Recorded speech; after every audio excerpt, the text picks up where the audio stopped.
Distrito Clima.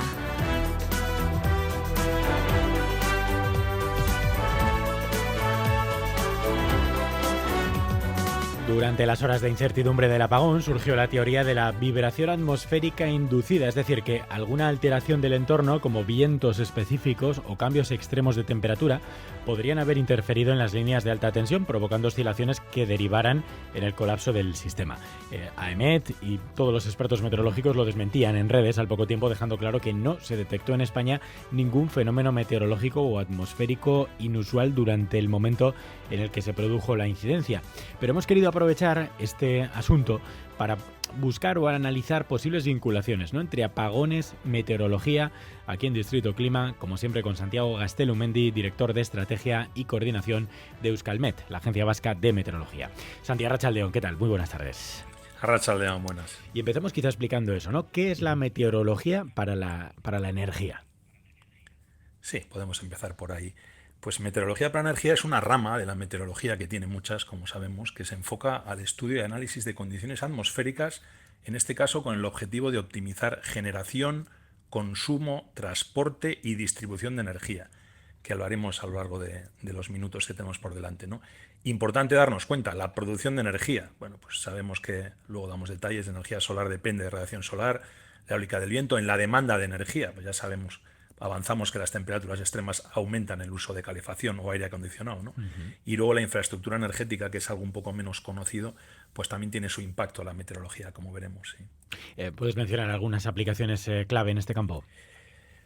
Pues desde pronósticos energéticos, que así se llaman, que es el uso de modelos meteorológicos para anticipar la generación de energía, ¿no? Por ejemplo, lo que tiene que ver con renovables y con no renovables, o el desarrollo de proyectos renovables. Hoy en día hace falta mucha información climática histórica y mucha observación para saber dónde instalar parques eólicos o parques solares que sean eficientes.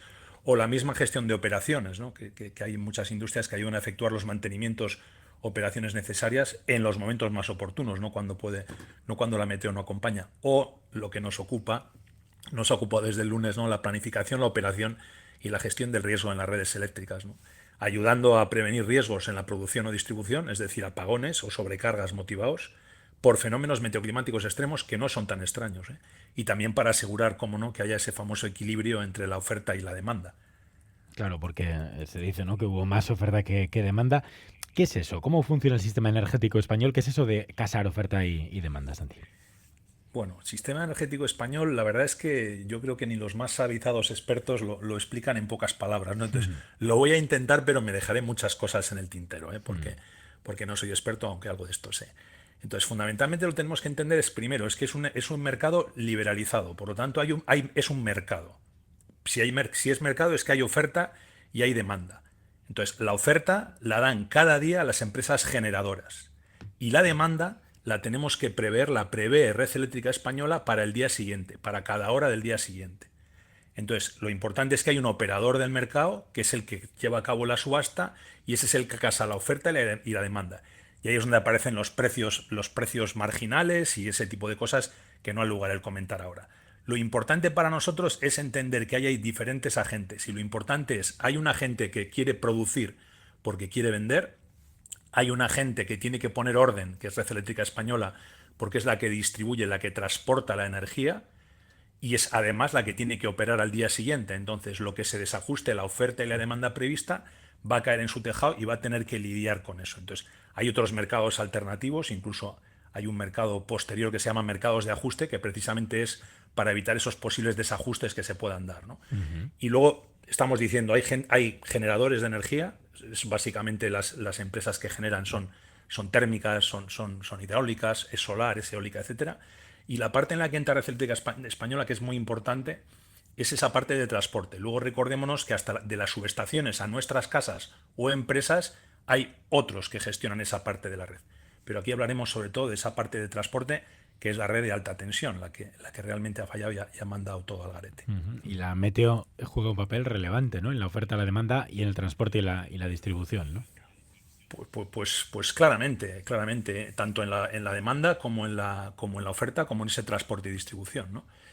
Por ejemplo, respecto a la demanda, daros cuenta, temperaturas, ¿cómo afectan? Bueno, días fríos, básicamente aumenta uso de la calefacción, eso significa más en este caso que nos ocupa la electricidad, pues más consumo eléctrico, ¿no? También el aire acondicionado en días calurosos también sube el consumo, eso hay que tenerlo en cuenta. La humedad aumenta la percepción de calor, eso hace que usemos más también aire acondicionado, el que tenga. ¿Vale? El viento aumenta la percepción de frío, también afecta a la demanda. Pero incluso la nubosidad, por ejemplo, afecta al uso de iluminación. O los días lluviosos, hay menos actividad comercial, eso implica también menor demanda. Todo eso hay que tenerlo en cuenta para poder prever esa demanda del día siguiente, ¿no? Una ola de calor, por ejemplo, puede afectar, puede llegar a aumentar hasta un más de un 20-30% la demanda de un día en el que no hay calor a un día en el que hay calor, ¿no? Entonces, bueno, el tiempo extremo puede generar picos de demanda, ¿no? En lo que tiene que ver con la producción, pues estamos en lo mismo. Ni que decir tiene las energías renovables. Es obvio que el tiempo introduce incertidumbre y variabilidad en la generación de las energías renovables. Pensemos en la solar, por ejemplo. Enfocamos a la nubosidad, un aspecto muy importante. Pues un día completamente nublado, la producción de una planta solar puede caer hasta un 80%, ¿no? Respecto a un día despejado. Pero no solo eso, la temperatura también modifica la eficiencia de las placas solares, entonces también influye en eso. A más temperatura, menor eficiencia de las placas solares. En la eólica, la velocidad del viento. Bueno, también es importante darnos cuenta, con mucho viento los molinos tienen que parar y con poco viento no pueden arrancar. Y un aspecto que también les afecta bastante son las tormentas. Las tormentas con ráfagas o con aparato eléctrico pues también hacen daño. Hidroeléctrica, bueno, se basa, como sabemos, en turbinar agua, ¿no? Pues obviamente tenemos que tener ese recurso. Pero maremotriz, oleaje, etcétera, todo acaba dependiendo de la meteorología.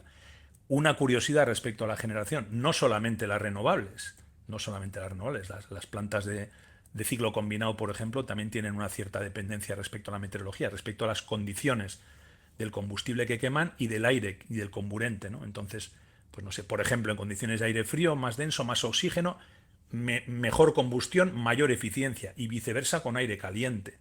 La humedad también juega un papel, incluso la presión en la densidad del aire. Entonces, hay muchos factores que influyen también, como decimos, en la generación, ¿no? Y si miramos el transporte, incluso la distribución, pero ya decíamos que vamos a fijarnos más en el transporte, en las líneas de alta tensión, bueno, pues hay fenómenos como la temperatura ambiente, pues puede reducir la capacidad de transporte. Eso significa que transporta menos energía por unidad de superficie el cable de lo que debería hacer en función de las temperaturas. Vientos fuertes, tormentas eléctricas, sabemos que pueden producir efectos de toques de las catenas, pueden acabar tocando, pueden pandear más de lo debido a los cables, pueden generar incendios, pueden generar cortocircuitos. El hielo, la nieve, la acumulación en cables, en estructuras, pues puede hacer peso excesivo, puede hacer que colapsen. Es decir, todo lo que está a la intemperie, y en este caso casi de todo lo que hablamos está a la intemperie, pues tiene un efecto muy importante la meteorología, ¿no? ¿Y hay ejemplos de afección de este tipo de fenómenos geomagnéticos en la red eléctrica? Bueno, a ver, hay efectos. Lo que hemos hablado hasta ahora, como si dijéramos, es parte de la meteorología clásica, ¿no? La que solemos hablar. Si entramos en efectos geomagnéticos, que es uno de los típicos problemas que se ha detectado en relación a ese transporte de energía, lo que hay que recordar es una rama de la meteorología especial, que es la meteorología espacial, y esto lo que hace básicamente es estudiar la relación del campo magnético terrestre y la atmósfera superior con esa actividad que nos viene extraterrestre, de fuera de la Tierra, del Sol y del espacio exterior. Ahí lo que hay que tener en cuenta es que, como sabemos, la Tierra tiene un campo magnético y puede haber partículas cargadas que viajan grandes distancias, por ejemplo, pueden venir de erupciones solares, y eso puede generar esas tormentas geomagnéticas a las que te refieres, ¿no? Y aquí lo interesante es darnos cuenta que, claro, electromagnetismo, esto ya lo sabemos, los campos eléctricos los campos magnéticos influyen sobre los eléctricos y los campos eléctricos se generan con los campos magnéticos, ¿no? Es una ciencia unificada, el electromagnetismo. Entonces, fundamentalmente, esas perturbaciones del campo magnético terrestre pueden generar corrientes inducidas geomagnéticamente, y eso puede hacer que la distribución eléctrica, que los cables se comporten como no está previsto. Eso potencialmente puede generar problemas menores que un apagón masivo, como pues, puede afectar a la corriente de las líneas de alta tensión, o puede saturar transformadores, o puede generar errores en protecciones automáticas y los sistemas de control, pero en casos extremos también puede generar apagones masivos, ¿no?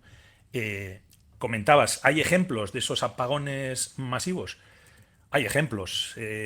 No sé, en Quebec, por ejemplo, una tormenta geomagnética generó corrientes inducidas, dejó a más de 6 millones de personas sin electricidad durante 9 horas. Eso fue en el 89. En el 2003, una situación excepcional de efectos de estos geomagnéticos que comentamos, pues dejó parte de Suecia, Sudáfrica y partes de Estados Unidos también con grandes afecciones, ¿no? Y dice por ahí la bibliografía, ¿no? El peor evento registrado nunca, que tiene hasta nombre, evento Carrington, 1859, los curiosos lo pueden encontrar. Ahí no había red eléctrica, había red telegráfica. Y causó daños múltiples, incendios múltiples. De hecho, se estima que si un evento parecido al de 1859 llegara hoy, pues eso serían millones y millones de pérdidas generalizadas en toda la red eléctrica, ¿no? Así que bueno, pues este tipo de... Nos pueden pasar cosas, ¿verdad? Claro, Sí. pueden hacer. Lo que Sí. no quiere decir que el lunes se debiera a este tipo de fenómenos, ¿no? Aunque pudo haber sido, No, pero no bueno, fue, a ver, vamos. pero no fue. Mira, las primeras cosas que hice el mismo lunes es evidentemente chequear, ¿no? Chequear todas estas cosas que tienen que ver con las tormentas eléctricas y con las posibilidades de que tengamos alteraciones del campo magnético y efectos no solamente en la red eléctrica, también en las comunicaciones. Hay todo un sistema de vigilancia mundial y de satélites que están monitorizando eyecciones solares, están monitorizando cuántos protones nos bombardea el Sol, es decir, todo eso está muy monitorizado. El lunes lo primero que hice cuando tuve ocasión y recuperé internet es mirar, ¿no? Si en esos sistemas de vigilancia había cosas extrañas que pudieran tener cierta conexión con lo sucedido, ¿no? Y no había absolutamente nada extraño. Todos los umbrales de todos los parámetros que se pueden medir a esa hora eran muy parecidos que el día anterior a la misma hora. Por lo tanto, ahí no podemos echar la culpa a nada que tenga que ver con fenómenos de tipo geomagnético. No nos olvidemos de todas maneras que la meteorología es muy importante, ¿eh? De hecho, es una de las principales causas de cortes de suministro. No digo de apagones masivos como este, pero de cortes de suministro menores lo sabemos de sobra, sobre todo temas de rayos y demás, pero puede ser hasta el 80% de la causa. Pero en este caso, tema geomagnético descartado, ¿no? Tan exótico no ha sido esto. Ya. ¿Y eso que se dijo de la vibración atmosférica inducida? Bueno, esto es también algo bastante exótico, ¿no? A ver, no hay ninguna... Para que se produzca una vibración atmosférica inducida, que voy a intentar explicar lo que es, porque tiene un nombre muy rimbombante, pero en el fondo de lo que se trata es que los cables de alta tensión deben oscilar mecánicamente y generar dentro del cable una oscilación inducida, que es la que ya puede provocar el apagón, ¿no? Pero para que los cables, para que los cables puedan oscilar de forma adecuada y de forma anómala, se tienen que dar unas condiciones que no se dieron. Esos gradientes térmicos tan intensos en diferentes zonas de la geografía peninsular, eso no se dio.